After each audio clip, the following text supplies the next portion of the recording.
Al morir Joviano, en febrero del 364, Valentiniano fue elegido emperador por aclamación del ejército de Nicea. La única condición que le exigieron los mandos del ejército para evitar un vacío de poder era que nombrara un César, un sucesor. Un mes después asociaba al imperio a su hermano Flavio Valente y se produce con ello la primera división reconocida legalmente del imperio romano entre Oriente y Occidente. Valente, emperador de Oriente con capital en Constantinopla, y Valentiniano, emperador de Occidente con capital en Milán. Las largas campañas en Oriente contra los persas habían debilitado la presencia de tropas romanas en las fronteras del Rin, del Danubio y de Britania. Cuando las tribus germanas invadieron la Galia, a duras penas Valentiniano consiguió contener esta invasión. El jefe de la caballería, Jovino, consiguió vencer a los bárbaros en las Ardenas, recuperando Reims y haciéndoles retroceder hasta el Rin. Valentiniano trató de imitar la estrategia defensiva de Juliano el Apóstata y hostigó a los bárbaros en sus propios territorios más allá del Rin para originar una desbandada entre los invasores, obligando a los líderes germanos a contraer matrimonio con mujeres romanas, tratando de mantenerlos como aliados, no como enemigos. Pero aún así las campañas contra los germanos ya no alcanzarían tregua. Valentiniano hubo de establecerse en Trèveris y en el invierno del 375 hacer frente a las invasiones de los pueblos sármatas y cuados que cruzaron el Danubio asediando Panonia y Mesia. Valentiniano puso rumbo a los Balcanes para someter a los recientes intrusos, pero en noviembre del 375, en el momento en que una delegación de cuados se presentó en Brigetio con intención de negociar unas condiciones de paz ventajosas, según parece, el emperador encolerizó de tal manera que murió de repente a causa de una apoplejía. El imperio de nuevo quedaba en una situación muy delicada. Su vástago Graciano, con solo 16 años, asumía el trono del imperio de Occidente, mientras en Aquincum, Panonia, la actual Budapest, las legiones allí asentadas con la complicidad de Justina, la segunda esposa de Valentiniano y madre del retoño Valentiniano II, proclamaban emperador a este, que aún no había cumplido 4 años.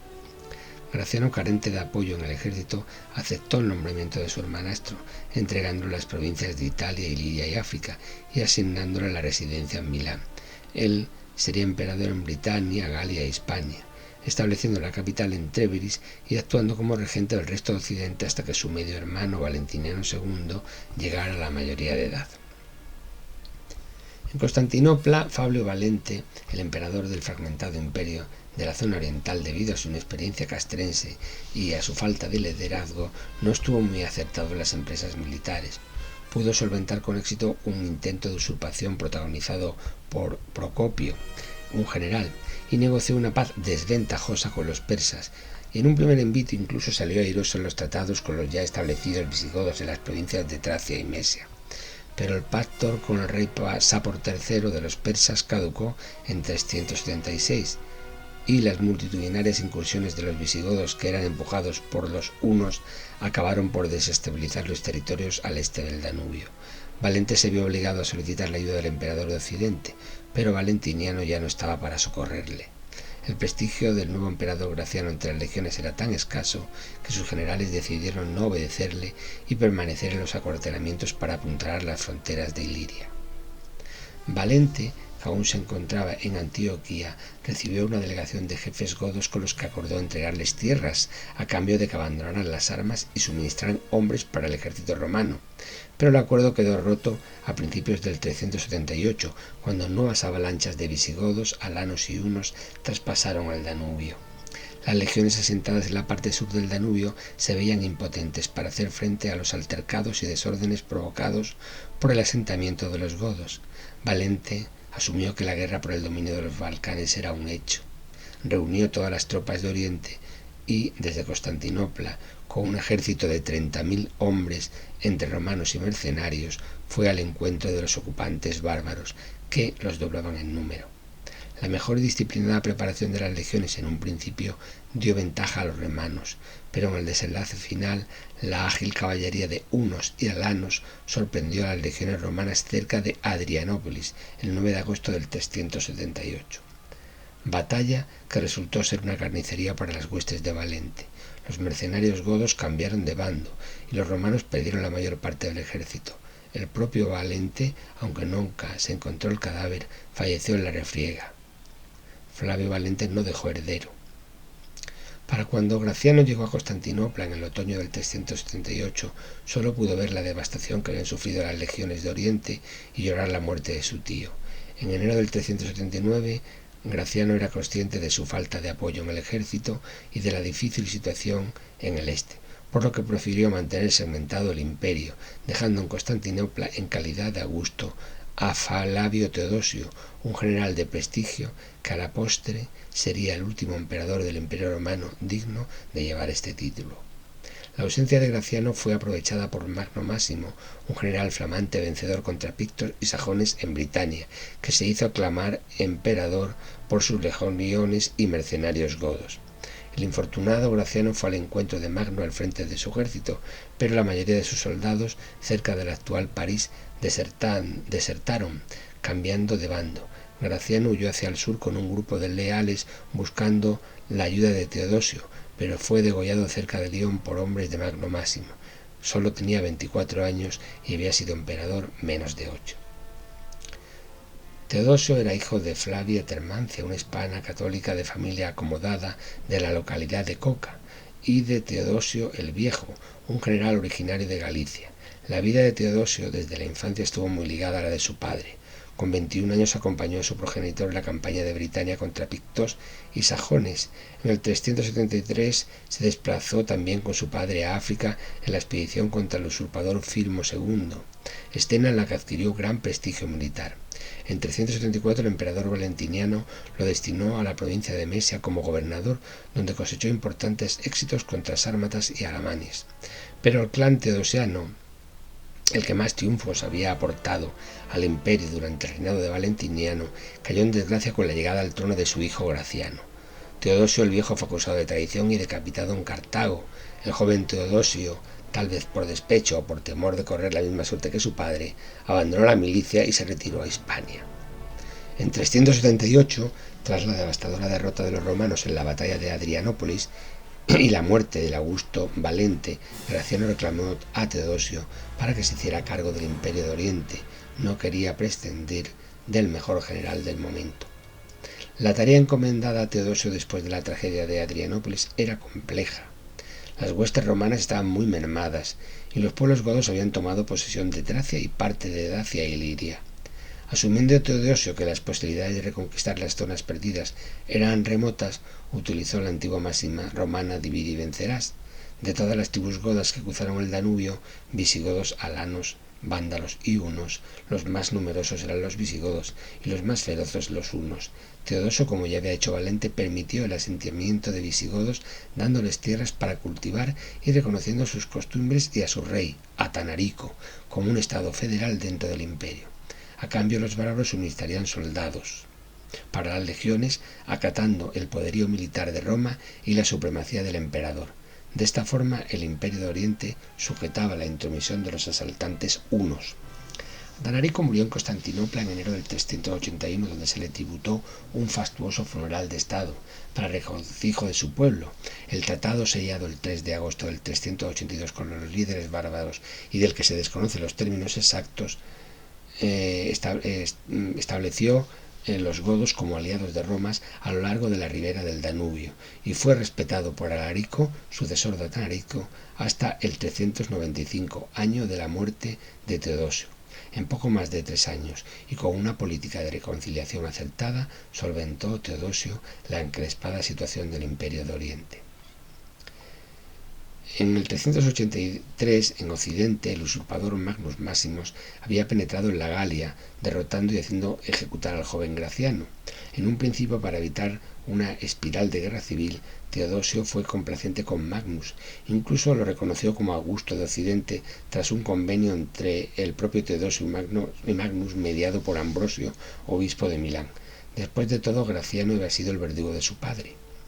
La componenda funcionó teniendo a Valentiniano con su madre Justina como emperador títere en Milán hasta el 387, cuando Magnus Maximus rompió el tratado, nombrando a Augusto de Occidente a su hijo Flavio Víctor e invadiendo Italia. Teodosio, que había emparentado con la dinastía valentiniana al casarse en segundas nupcias con Flavia Gala, hija de Justina y hermana de Valentiniano II, decidió entonces rivalizar con Magnus y colocar nuevamente al adolescente Valentiniano II en el trono de Occidente. En el verano del 388, Teodosio, con la valiosa ayuda de las huestes godas capitaneadas por Alarico, se enfrentó a Magnus, derrotándolo en varias batallas a lo largo de la Galia. Magnus buscó refugio en Aquileia, donde fue ejecutado por sus propios soldados. De la misma manera, por orden de Teodosio, Flavio Víctor, que se encontraba en Tebris, también fue aniquilado por unos sicarios del general Franco Arbogastes. Valentiniano II, con 17 años y gracias a las victorias militares de su cuñado, quedaba como singular emperador de Occidente. Restaurado el orden en Oriente y Occidente, Teodosio estableció temporalmente la capital en Milán, donde permaneció hasta el 391, enviando al Augusto Valentiniano II como regente de la Galia bajo la tutela de Arbogastes. Teodosio consideró que el joven César debía despegarse de las faldas de su madre y bregarse en el campo de batalla. Pero el problema residió en que Arbogastes no ejerció como maestro, sino como carcelero. Los 4 años que Valentiniano II estuvo como único emperador de Occidente, bajo el yugo de su celador, debieron de ser un calvario. El 15 de mayo del 392 apareció ahorcado oficialmente. La muerte de Valentiniano II había sido un suicidio. La idea de Arbogastes era permanecer en el poder a toda costa, pero él no podía ser Augusto, pues no era ciudadano romano de sangre, era un bárbaro franco que se había enrolado en las legiones. Por ello, Arbogastes colocó en el trono de Occidente a un emperador marioneta, Eugenio, un maestro de retórica, fiel seguidor del clásico paganismo. El choque entre Oriente y Occidente nuevamente estaba servido, y el pretexto usado esta vez por Teodosio era la religión. Teodosio era católico y Eugenio pagano. Flavia Gala, la esposa de Teodosio, deseaba vengar la muerte de su hermano. En Constantinopla entendían que la inmolación de Valentiniano II no había sido un suicidio, había sido un asesinato. En el verano del 394 marchó Teodosio al frente del ejército de Oriente para contrarrestar al ambicioso Arbogastes y al usurpador Eugenio. El encontronazo tuvo lugar en la actual Eslovenia, la batalla del río Frígido. Las tropas de Eugenio eran mayoritariamente romanas, con el apoyo de algunos mercenarios francos y alamanes, mientras que el ejército de Teodosio contaba con importantes levas de godos, acaudilladas por el visigodo Alarico y el vándalo Estilicón.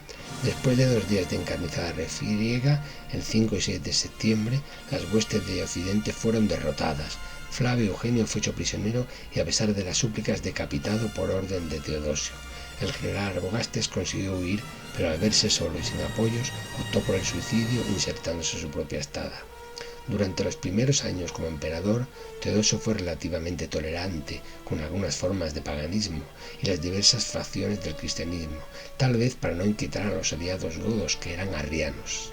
A partir del 380 tomó partido por la ortodoxa cristiana, expulsando al obispo arriano Demófilo de Constantinopla y poniendo en su lugar al católico Gregorio. Teodosio, probablemente por razones políticas, convirtió su fe en fanatismo religioso.